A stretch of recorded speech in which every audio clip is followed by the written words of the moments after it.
வணக்கம் ஃப்ரெண்ட்ஸ். பாண்டியன் ஸ்டோர்ல என்ன நடக்குதுன்னு ஒரு நட பார்த்துட்டு வரலாம் வாங்க. அரசியோட கல்யாண ஏற்பாடு தடபுடலா நடந்துகிட்டு இருக்கு. ஆனா அரசி தான் குமரவேல் மிரட்டினதுல ரொம்பவே நடுங்கிட்டு இருக்காங்க. மத்தவங்க எல்லாம் ரெடி ஆயிட்டு இருக்க. கோமதி மருமகளோட நகைங்களை கொண்டு வந்து கொடுத்து, நம்ம வீட்டுக்கு வர்றவங்க முன்னாடி நீங்க எல்லாம் கழுத்து நிறைய நகை போட்டுட்டு இருக்கணும்டி அப்படின்னு கொண்டு வந்து நகை பாக்ஸ வைக்க, மீனா ராஜி எல்லாம் சந்தோஷமா பார்த்துட்டு இருக்காங்க. மயிலு ரொம்பவே பயத்துல இருக்காங்க. ஏன்னா அவங்களது எல்லாமே கவரிங் நகை. கோமதி கீழே பாக்ஸ வச்சுட்டு நகையை எடுக்க போக, அத்தை அத்தை அத்தைன்னு ராஜி தடுக்கிறாங்க. ஏண்டி அவங்க நகையை எடுத்து தர வேண்டாமா அப்படின்னு கோமதி கேக்குறாங்க. அத்தை, எங்களுக்கு எங்க நகையில அடையாளம் தெரியாதா? நாங்களே எடுத்துக்கிறோம் கொடுங்கங்கிறாங்க மீனா. ஏன்னா கோமதி ஓபன் பண்ணா மயிலோட இது கவரிங் நகைன்னு தெரிஞ்சிரும்னு மீனாவுக்கும் ராஜுக்கும் தெரியும். ஏன்னா இந்த நகை விஷயம் அவங்களுக்கு ஏற்கனவே தெரியும் இல்லையா? அத சமாளிக்கிறதுக்காக நாங்களே எடுத்துக்கிறோம்னு சொல்றாங்க. சரி. ஏன் மயிலு அப்படின்னு கோமதி கூப்பிட பதட்டமா மயிலு அத்தைங்கிறாங்க. அந்த மாங்காய் டிசைன்ல ஒரு செயின் வச்சிருப்பல்ல அப்படின்னு கோமதி சொல்ல, அச்சச்சோ, அத கேட்க போறாங்க என்னமோன்னு நடுங்கிட்டு இருக்க.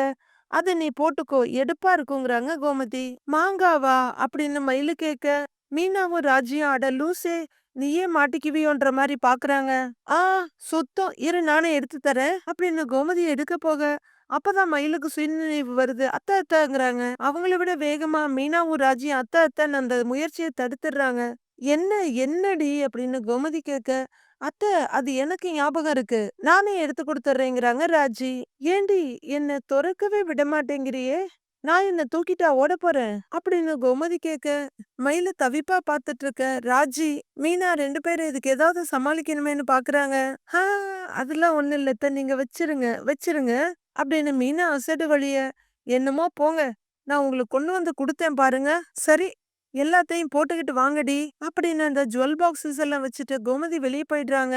மயிலும் ராஜியும் அப்பாடான்னு பெருமூச்சு விட, "அக்கா, பதட்டம் ஆகாதீங்க, நகை விஷயத்துல உங்களை பாத்துக்க வேண்டியது எங்க பொறுப்பு, சரியா?" அப்படின்னு மீனா கேட்க, நீங்களே பதட்டமாகி மாட்டாம இருந்தா போதும் அப்படின்னு ராஜி சொல்றாங்க. அக்கா, அத குடுங்கன்னு ராஜி கேட்க, இந்த ராஜி, இதெல்லாம் உன்னுடையதான்னு பாரு அப்படின்னு மீனா கொடுக்க, ராஜேஷ் ஒரு பாக்ஸ ஓபன் பண்றாங்க. மயில் ஒரு பாக்ஸ் எடுத்து ஓபன் பண்றாங்க. மயில் பாக்ஸ ஓபன் பண்ணி அதை எடுத்து கையில வச்சுட்டு ரொம்ப வருத்தமா பாத்துட்டு இருக்க. அக்கா, என்னக்கா ஆச்சுன்னு ராஜி கேக்குறாங்க.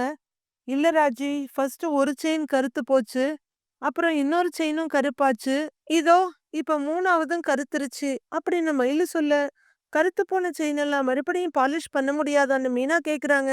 இல்ல மீனா, அம்மா கிட்ட சொன்னேன், அவங்க இதெல்லாம் எடுத்துட்டு வந்து குடு, மாத்தி குடுக்கறேன்னு தான் சொன்னாங்க. ஆனா நகையெல்லாம் அத்தை கிட்ட இல்ல இருக்கு, இல்லன்னா லாக்கர்ல இருக்கு, அத எப்படி எடுத்துட்டு போய் கொடுக்க முடியும்? என் நேரத்தை பாரேன், எப்பவுமே அத போடு இத போடுன்னு சொல்லாத அத்தை, இன்னைக்குன்னு இந்த செயினை போடுன்னு சொல்றாங்க, இது இப்படி பல்ல இழிக்குது அப்படின்னு மயிலு வருத்தத்தோட சொல்ல, அக்கா, அந்த நகை நல்லா இருக்கும்னு தான் சொன்னாங்க, நீங்க போட்டே ஆகணும்லாம் சொல்லலல்ல, நீங்க வேற ஏதாவது போட்டுக்கோங்க, இன்கேஸ் அத்தை கேட்டா அது உங்க ட்ரெஸ்ஸுக்கு மேட்ச் ஆகலன்னு அத்தை கிட்ட சொல்லிக்கலாம் அப்படின்னு மீனா சொல்ல, ஆமாங்கிறாங்க ராஜியும். அப்ப கூட போடாத நகையெல்லாம் அத்தைகிட்ட திருப்பி கொடுக்கணும்ல, அப்ப கண்டுபிடிச்சிட மாட்டாங்களா அப்படின்னு மயிலு கேட்க, கொஞ்சம் யோசிக்கிற மீனா, போடாத நகையெல்லாம் சேஃப்டியா உங்க ரூம்ல எடுத்துட்டு போய் வச்சுக்கோங்க, நாம மத்ததெல்லாம் அப்புறம் பாத்துக்கலாம் அப்படின்னு மீனா சொல்ல, சரின்னு தலையாட்டிட்டு எழுந்து போறாங்க மயிலு. அக்கா, பாவம் இல்ல ராஜின்னு மீனா கேட்க, குடும்பத்து சூழ்நிலையால ஒரே ஒரு பொய்ய சொல்லிட்டு அம்பிட்டு கஷ்டப்படுறாங்க அப்படின்னு ராஜியும் சொல்ல, ஆமான்னு ரொம்பவே வருத்தத்தோட தலையாட்டுறாங்க மீனா.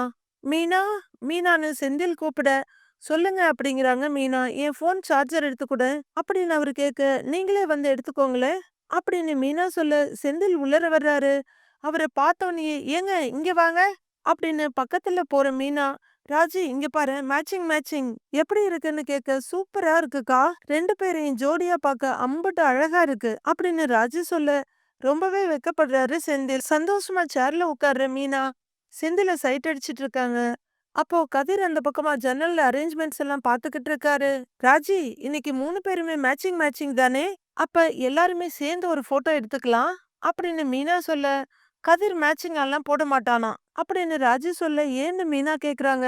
அவனுக்கு திமிரு அப்படின்னு ராஜி சொல்ல, கதிர போய் திமிருங்கிற பாத்தியா, பாவம் அப்படின்னு மீனா சொல்ல, நீங்க தான் மெச்சிக்கணும் உங்க கொழுந்தன, நமக்கெல்லாம் உடம்புல ரத்தம் ஓடுதுன்னா அவனுக்கு தலையில இருந்து கால் வரலும் திமிரு ஓடுது. மேட்சிங்கா சட்டை போடுனா என்ன குறைஞ்சு போயிடுவானா? இவன் என்ன சொல்றது? நான் என்ன கேக்குறதுன்னு ஆணவத்துல ஆடுறான். ஆம்பள திமிரு.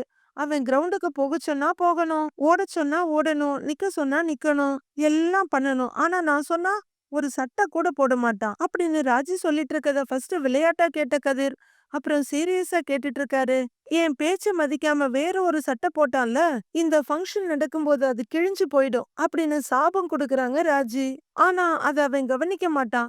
வருஷம் பூரா கிழிஞ்ச துணியோட சுத்திக்கிட்டு இருப்பான் அப்படின்னு ராஜி பயங்கரமா கோவப்பட, என்னடி இது இவ்ளோ கோவமா உனக்குன்னு மீனா பாத்துட்டு இருக்க? என்ன சாபம்லாம் விடுறா? அப்படின்னு வெளிய நிக்கிற கதிர் யோசிச்சுட்டு நிக்கிறாரு. ச்சே, அவன பத்தி பேசினாலே எனக்கு மூட் அவுட் ஆயிடுது. நான் போய் என் ஃபேஸ் கிரீம் எடுத்துக்கிட்டு வரேன் அப்படின்ற ராஜு வெளியே வர, அங்க நிக்கிற கதிரை பார்த்து அப்படியே அதிர்ச்சியாயி நின்னுடுறாங்க. கதிரும் ராஜியவே பார்த்துட்டு இருக்க, ஐயையோ நான் பேசுனதெல்லாம் கேட்டிருப்பானோ அப்படிங்கிற ராஜி சமாளிச்சுட்டு நிக்க, நேர்ல பேசும்போது தான் மரியாதை கொடுக்கறது இல்ல, அடுத்தவங்க கிட்ட பேசும்போது அப்படிதான் பேசுவியா அப்படின்னு கதிர் கேட்க, ஆ அக்கா என்ன அடுத்தவங்களா என்ன அப்படின்னு ராஜு கேட்க, சமாளிக்காத.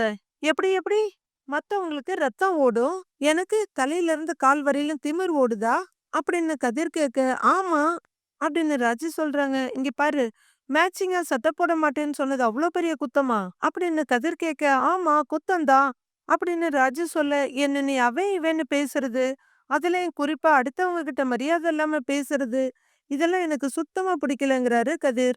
ஏய், நீ மட்டும் எனக்கு பிடிச்சது சரியா என்ன? நான் மட்டும் எதுக்கு உனக்கு பிடிச்சத செய்யணும் அப்படின்னு ராஜி சண்டைக்கு தயாராகுறாங்க. இது பாரு, அதெல்லாம் எனக்கு தெரியாது. என்ன நீ அவன் இவன்லாம் சொல்லக்கூடாது அப்படின்னு கதிர் சொல்ல, சொல்லுவேன்.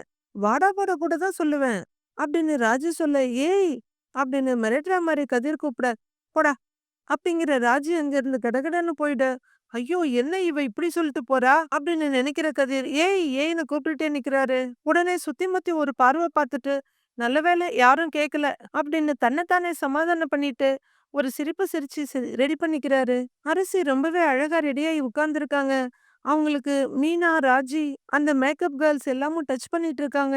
அப்போ அங்க வர்ற கோமதி, ஏய் இன்னும் எம்பிட்டு நேரம்டி ஆகும் அப்படின்னு கேட்க, 10 நிமிஷத்த மேக்கப் முடிஞ்சிருச்சு அப்படின்னு மீனா சொல்ல, மாப்பிள்ளை வீட்டுக்காரங்க நலங்கு வைக்க வர ஆரம்பிச்சுட்டாங்க அப்படின்னு கோமதி சொல்ல, ஏன் அத்த மாப்பிள்ளையும் வராகல்ல அப்படின்னு மயில ஆர்வமா கேக்குறாங்க. அவர் வராம எப்படிடி அப்படின்னு கோமதி சொல்ல, அரசி மாப்பிள்ளையே வராகலாம் அப்படின்னு மயிலு சந்தோஷமா சொல்ல, அரசிக்கு என்ன பண்றதுன்னு தெரியல, கஷ்டப்பட்டு சிரிக்கிறாங்க. வெளியே நிக்கிற பாண்டியன் கோமதின்னு கூப்பிட, ஏய் சீக்கிரம் ரெடி பண்ணுங்க கூப்பிடுறாரு அப்படின்னு சொல்லிக்கிட்டு, என்னங்கன்னு கதவை திறந்துட்டு வெளியே வர்றாங்க. ஆ அப்புறம் கல்யாணத்துக்கு வர முடியாதவங்களாம் முத நாளே வந்து பொண்ணு மாப்பிள்ளைய பாத்துட்டு போலான்னு வந்துட்டாங்க. அரசு ரெடி ஆயிடுச்சா இல்லையா அப்படின்னு பாண்டியன் கேட்க, இதோ ரெடி ஆகிக்கிட்டே இருக்கா, இன்னொரு 10 நிமிஷத்துல ரெடி ஆயிடுவா அப்படின்னு கோமதி சொல்லு, சீக்கிரம் லேட் பண்ணிட போறாங்க அப்படின்னு பாண்டியன் சொல்லிட்டு இருக்க, சரி சரிங்கங்கிறாங்க கோமதி. அதுக்குள்ள சரவணனும் செந்திலும் பாத்திரத்துங்கள் எல்லாம் கொண்டு வந்து வைக்க, வெளியே எல்லாம் சொன்னது செய்யறாங்களா என்னன்னு தெரியலையே அப்படிங்கிறாரு பாண்டியன். டேய் பாத்துடான்னு கோமதி சொல்ல, டேய் பாத்து வைங்கடா, கீழே மேல போட்டுறாதீங்கடா, பாத்து செய்யுங்கடாங்கிறாரு பாண்டியனும். சரி கோமதி, நீ போய் அந்த புள்ளை என்னன்னு பாரு, நான் போய் வெளியே என்ன நடக்குதுன்னு பாக்குறேன் அப்படின்னு பாண்டியன் வெளியே போக, சரிங்கங்கிற கோமதி, அட எதையோ மறந்துட்டேனே அப்படின்னு சொல்லிக்கிட்டே வேற ஒரு ரூமுக்கு போறாங்க. வெளியே சொந்தக்காரங்க எல்லாம் கொஞ்சம் வந்திருக்க, அவங்க கிட்ட பேசிட்டு இருக்காரு பழனிவேல். ஒரு கைய நீட்டி எதையோ காட்டிட்டு இருக்க, சரியா பாண்டியன் அங்க வந்து நிக்க, அவர் முகத்துல மோதிர மாதிரி போயிடுது. ஐயோ மச்சான் அப்படின்னு பழனி பயந்து போய் கைய எடுத்துக்க, டேய் என்னடா இன்னும் லைட் எல்லாம் போடாம இருக்கு அப்படின்னு கேட்க, அது இன்னும் கொஞ்சம் இருட்டட்டும்னு வெயிட் பண்ணிட்டு இருக்கேன் மச்சான் அப்படின்னு பழனி சொல்ல, ஓ அப்படியா, சரிடா அப்படியே பாட்டையும் போட்டுற சொல்லிடு. எலை பாட்டு கீட்டு போட்டாதானேடா ஒரு மாதிரி கலகலப்பா கல்யாண வீடுன்னு தெரியும் அப்படின்னு பாண்டியன் சொல்ல, போட்டுடலாம் மச்சான் அப்படின்னு பழனி சொல்ல, மாமா நல்ல குத்து பாட்டா போடுங்க மாமா அப்படிங்கிற கது இப்ப ஒழுங்கா ராஜு கொடுத்த ஷர்ட் போட்டுட்டு வந்து நிக்கிறாரு. சூப்பர் மாப்ள, செம்மையா வைப் பண்ணுவோம், ஏரியாவே கலகட்டும் அப்படின்னு பழனி சொல்லிட்டு இருக்க பாண்டியன், ஓய் அப்படின்னு கூப்பிட, சாமி பாட்டு தானே மச்சான் அப்படின்னு பழனி கேட்க, ஆமான்னு தலையாடுறாரு பாண்டியன். அதையே போட சொல்லிடுறேன், மங்களகரமா இருக்கும்ல அப்படின்னு பழனி சொல்ல, வாட்ச பார்த்துட்டு, ஏய் டைம் ஆச்சே, சீக்கிரம் வந்துருவாங்கல்ல அப்படின்னு பாண்டியன் கேக்குறாரு. வந்துருவாங்க வந்துருவாங்க மச்சான் அப்படின்னு பழனி சொல்ல, சரிடா பார்த்து உள்ளர கூட்டிட்டு வந்துருங்கடா, நான் உள்ள போறேன் அப்படின்னு வீட்டுக்குள்ள போயிடுறாரு பாண்டியன். அங்க 2 சேர் போட்டிருக்காங்க. சின்னதா அந்த ஏரியாவை அழகா டெக்கரேட் பண்ணியிருக்காங்க. இப்ப வீட்டுக்குள்ளேயும் நிறைய சொந்தக்காரங்க வந்து நிக்க, வீட்ல இருக்கவங்கலாம் அவங்கவங்க பேசிட்டு இருக்காங்க. ஜூஸ் எடுத்துக்கோங்கன்னு சொல்லி சுகன்யா எல்லாருக்கும் கொண்டு வந்து குடுத்துட்டு இருக்காங்க. அப்போ அரசி இருந்த ரூம் கதவு திறக்குது. 3 மருமகள்களும் அரசிய வெளிய கூட்டிட்டு வர்றாங்க. பாண்டியன், கோமதி 2 பேரும் தங்களோட மகள பார்த்து அப்படியே அசந்து போய் நிக்கிறாங்க. பக்கத்துல வர்ற கோமதி, "அழகா இருக்கம்மா. ரொம்ப அழகா இருக்க. வந்து உட்காரு. உட்கார வைங்கம்மா. உட்காரு." அப்படின்னு அரசிய ஒரு சேர்ல உட்கார வைக்கிறாங்க. "வேர்த்ததுன்னா இதுல தொடச்சுக்கோ அரசின்னு" மயிலு ஒரு சின்ன கர்ச்சீஃப் குடுக்குறாங்க. கோமதியும் பாண்டியனும் அரிசிய ரொம்ப ரசிச்சுட்டு இருக்காங்க. அப்போ ஒரு ஃப்ரெண்டு ஒரு சின்ன கிஃப்ட்ட குடுத்துட்டு, "வாழ்த்துக்கள் அரிசிங்கிறாங்க." "ஏய் என்னடி இன்னைக்கே கிஃப்ட்ட குடுத்துட்டு போற? நாளைக்கு கல்யாணத்துக்கு வரமாட்டியா?" அப்படின்னு கோமதி கேட்க, "அப்படி இல்ல அத்த. நாளைக்கு மட்டுமே 4 கல்யாணம் இருக்கு அத்த. எங்க அண்ணன் மகளுக்கு நாளைக்கு கல்யாணம். அங்க போகாம இருக்க முடியுமா?" அப்படின்னு அந்த பொண்ணு சொல்ல, "ஆமாமா, எல்லாரும் இதையே ஒரு காரணமா சொல்லிடுங்கடி." அப்படின்னு கோமதி சொல்ல எல்லாரும் சிரிக்கிறாங்க. அரசி மட்டும் அதே தவிப்போட உட்கார்ந்திருக்காங்க. வெளிய வீட்டு ஜென்ஸ் எல்லாம் பேசிக்கிட்டு இருக்க. கொஞ்ச தூரத்துல சதீஷ் நடந்து வர்றாரு. அவர் கூட அவங்க அம்மா, அப்பா மத்தவங்க எல்லாம் சீர்தட்டு எடுத்துட்டு வந்துட்டு இருக்காங்க. "அதோ பாருப்பா மாப்பிள்ளை வீட்டுக்காரங்க வந்துட்டாங்கங்கிறாரு பழனி பார்த்துட்டு." "வந்துட்டாங்க மாமா" அப்படின்னு கதிரும் உற்சாகமா சொல்ல, "அம்மா எல்லாரும் வாசல்ல தாம்மா நிக்கிறாங்க." அப்படின்னு சதீஷ் சொல்ல, அவங்க அம்மாவும் சந்தோஷமா சிரிக்கிறாங்க. செந்தில், கதிர், பழனி 3 பேரும், "வாங்க மாப்ள, வாங்க அத்த, வாங்க அண்ணி, வாங்க அத்தன்னு" ஆளுக்கு ஒரு முறை வச்சு அவங்கள வரவேற்கிறாங்க. மத்தவங்க எல்லாரையும் வாங்க வாங்கன்னு வரவேற்க, "எல்லாரும் எப்படி இருக்கீங்கன்னு?" கேக்குறாங்க உமையாள். "நல்லா இருக்கோம்னு" ஒவ்வொருத்தரும் சொல்றாங்க. "உள்ளார வாங்க, எல்லாம் தயாரா இருக்காங்க, வாங்க உள்ளார போவோம்" அப்படின்னு 3 பேரும் சதீஷையும் அவங்க கூட வந்தவங்களையும் கூட்டிட்டு போறாங்க. எல்லாரும் உள்ள வாங்கன்னு சொல்லிட்டு உமையாள் நடக்க ஆரம்பிக்க, "கல்யாண கலை முகத்துல நல்லா தெரியுது" அப்படின்னு மாப்பிள்ளை முதுகுல தட்டி கொடுத்து கூட்டிட்டு போறாரு பழனி. வேகமா உள்ளார வர்ற செந்தில், "அப்பா மாப்பிள்ளை வீட்ல எல்லாரும் வந்துட்டாங்க" அப்படின்னு சொல்ல உடனே திரும்புற கோமதி, "வாங்க மாப்பிள்ளை, வாங்க வாங்க, வாங்க மதனி வாங்க" அப்படின்னு கோமதியும் பாண்டியன், "அக்கா வாங்க, மாப்பிள்ளை வாங்க, எல்லாரும் வாங்கன்னு" எல்லாரும் மாத்தி மாத்தி வரவேற்கிறாங்க. சுகன்யா ரொம்பவே பவ்யமான ஒய்ஃப் மாதிரி பழனி பக்கத்துல வந்து நின்னுக்கிறாங்க. எல்லாரும் சீர்தட்ட கொண்டு வந்து கீழே அடுக்கி வைக்க, "ஏன் மதனி, அண்ணே வரலையான்னு?" கேக்குறாங்க கோமதி. "அங்கேயும் சொந்தக்காரங்கெல்லாம் வந்திருக்காங்க. உங்க அண்ணன் அவங்கள கவனிச்சுக்கிட்டு இருக்காரு. அதான் நாங்க மட்டும் வந்தோங்கிறாங்க உமையாள்." "ஆ, சரி சரிங்கிறாங்க கோமதி. அப்பதான் எல்லாருமே சந்தோஷமா ஒருத்தர ஒருத்தர் பாத்துக்கிட்டு இருக்க, மீனா கதிர பாக்க, அவரு சிரிக்கிறாரு. உடனே ராஜியோட தோள்ல இடிச்சு, "ராஜி, உன் ஆள கவனிச்சியான்னு?" கேக்குறாங்க. "என்ன?" அப்படின்னு ராஜி கேக்க, "அவன் நீ வாங்கி கொடுத்த சட்டையை தான் போட்டிருக்கான்" அப்படின்னு மீனா சொல்ல, "அட அப்படியா?" அப்படிங்கிற மாரி ஆச்சரியமா திரும்புறாங்க ராஜி. அவங்க அப்படியே கதிர முழுங்குற மாரி பாக்க, "என்ன?" அப்படிங்கிற மாரி புருவத்தாலேயே கேக்குறாரு கதிர். கொஞ்ச நேரம் திகைப்பா பாத்துக்கிட்டு இருந்த ராஜி திரும்பி, "ஆமா, இவனுக்கு இதே வேலையா போச்சு. சொல்றது ஒண்ணு, செய்யறது ஒண்ணு. என்னைய வெறுப்பேத்துறதுல அவனுக்கு அப்படி என்ன சந்தோஷமோ தெரியல" அப்படின்னு ராஜி சொல்ல, "மாத்தி மாத்தி அதை தானே பண்ணிட்டு இருக்கீங்க" அப்படின்னு மீனா சொல்ல, ராஜியும் கதிரும் ஓரக்கண்ணால மாத்தி மாத்தி பாத்துக்கிறாங்க. இன்னொரு சேர்ல உட்கார்ந்திருக்க சதீஷ் மெதுவா அரசிய பாக்க, அரசியும் கொஞ்சம் பயத்தோட அவரை பாக்குறாங்க. "ஏன் கண்ணே பட்டுடும் போல இருக்குன்னு" உமையாள் மகனுக்கு திருஷ்டி சுத்தி போடுறாங்க. 2 பேரும் எழுந்து நிக்க, "உட்காருங்க உட்காருங்க, கூச்சப்படாதீங்க உட்காருங்க" அப்படின்னு சதீஷையும் அரசியையும் உட்கார வைக்கிறாங்க. "உட்காரு சதீஷ்" அப்படியே சைட்ல நைஸா பார்த்து, "ஹாய் அரசி" அப்படின்னு சொல்ல, அவங்க மென்னு முழுங்கிட்டு, "ஹாய்" அப்படின்னு சொல்ல, "நீ ஏஞ்சல் மாதிரி இருக்கங்கிறாரு." அரசி ம் அப்படின்னு லைட்டா சிரிக்க, "டேய் அங்க என்னடா ரகசியம்னு" அவங்க அம்மா கேக்குறாங்க. "ஆ, அது அரசி பார்க்க தேவதை மாரி இருக்கான்னு சொன்னேம்மா" அப்படின்னு சதீஷ் சொல்ல, "அட பாருடா" அப்படிங்கிற மாதிரி அவங்க அம்மா, கோமதி, பாண்டியன் எல்லாரும் சிரிக்கிறாங்க. "ம் செமதான்" அப்படின்னு மீனா, ராஜி ஜட கட்டிக்கிறாங்க. இத கேக்குற வீட்ல இருக்க எல்லார் முகத்திலயும் சிரிப்பு மலருது. மயில் சரவணன்னு பார்க்க அவங்க நைஸா முகத்தை திருப்பிக்கிறாரு. அப்போ எல்லாரும், "வாங்க வாங்க வாங்க, எல்லாருக்கும் வணக்கம். என்ன ராஜா, இப்பதான் எல்லாரும் வந்தீங்களா?" அப்படின்னு குழலி வந்து வணக்கம் போட்டுட்டு நிக்க, "ஆமான்னு" உமையாள் தலையாட்டுறாங்க. "ஏண்டி, ரெடி ஆகிறதுக்கு இவ்வளவு நேரமாடி ஆகும்?" அப்படின்னு கோமதி கேட்க, "நான் ரெடியாகி வரணும் இல்லம்மா" அப்படின்னு குழலி சொல்ல, "எப்படி இருக்க குழலின்னு" உமையாள் கேக்குறாங்க. "நான் நல்லா இருக்கேன் அத்த. இதோ பாத்தீங்களா, சூப்பரா இருக்கேன்" அப்படின்னு அவங்க Dress உடம்பு எல்லாத்தையும் ஒரு திருப்பி திருப்பி காமிக்கிறாங்க. "ஆமா, உன் வீட்டுக்காரர் வரலையா?" அப்படின்னு உமையாள் கேட்க, "ஆ ஆ என் வீட்டுக்காரரு, மாமனார், மாமியார் எல்லாரும் காலையில வருவாங்க. எங்க வீட்ல எல்லா விசேஷமும் நினைச்ச நேரம் தானே நடக்குது. அதனால பொசுக்கு பொசுக்குன்னு வாங்க வாங்கன்னா எப்படி வர முடியும்?" அப்படின்னு சில்லுவண்டு மாதிரி பொரிஞ்சிட்டு இருக்காங்க குழலி. அப்போ வால் கிளாக்ல மணி சவுண்ட் கேட்க, கும்பிட்டுக்கிற பாண்டியன், "கோமதி, நல்ல சகுனம் தானே?" அப்படின்னு கேட்க, அவங்க ஆமாங்கங்கிறாங்க. "பொண்ணுக்கும் மாப்பிள்ளைக்கும் நலங்கு வச்சிருவோமா?" அப்படின்னு உமையாள் கேட்க, "ஆ சரிங்க மதனிங்கிறாங்க கோமதி." "வச்சிடலாம் பாண்டி, முதல்ல நீயும் கோமதியும் வந்து வைங்க, வாங்க" அப்படின்னு உமையாள் கூப்பிட 2 பேரும் வர்றாங்க. பாண்டியன் பன்னீர் செம்பு எடுத்து தெளிச்சிட்டு கன்னத்துல நெத்தியில எல்லாம் கொஞ்சமா சந்தனத்தை தடவி விட்டுட்டு பூவை தூவி வாழ்த்துறாரு. அடுத்து கோமதி மாப்பிள்ளைக்கு நலுங்கு வைக்கிறாங்க. அடுத்து அரிசிக்கு நலுங்கு வச்சுட்டு 2 பேருக்கும் திருஷ்டி சுத்தி போடுறாங்க. கடவுளே நல்லா இருங்கன்னு வாழ்த்துறாங்க. அடுத்து உமையாள் முதல்ல அரிசிக்கு நலுங்கு வச்சுட்டு அப்புறம் பையனுக்கு வைக்கிறாங்க.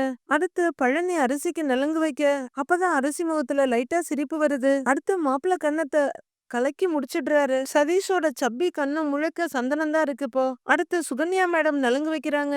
எல்லாரும் நிறைவா பாத்துட்டு இருக்கப்போ சரவணா வான்னு கோமதி கூப்பிடுறாங்க. சரவணன் வந்து 2 பேருக்கும் நலுங்கு வச்சுட்டு போக, மயிலு வா வந்து நலுங்கு வை வா, அவன் கூடவே நீ சேர்ந்து வச்சிருக்கணும், பரவாயில்ல வா நலுங்கு வைங்கிறாங்க கோமதி.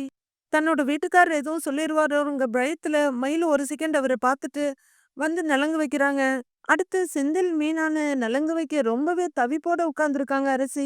அடுத்தது கதிரும் ராஜியும் ஒரே கலர்ல ட்ரெஸ் போட்டுட்டு ரொம்ப கியூட்டா அழகா வந்து நின்னு பெரியவங்க மாதிரி நலுங்கு வச்சிட்டு இருக்காங்க. குழலி வாமா நீ வந்து நலுங்கு வைக்கணும் வை அப்படின்னு கோமதி கூப்பிட சாரிய வரிஞ்சு கட்டிட்டு குழலி வந்து நலுங்கு வைக்கிறாங்க.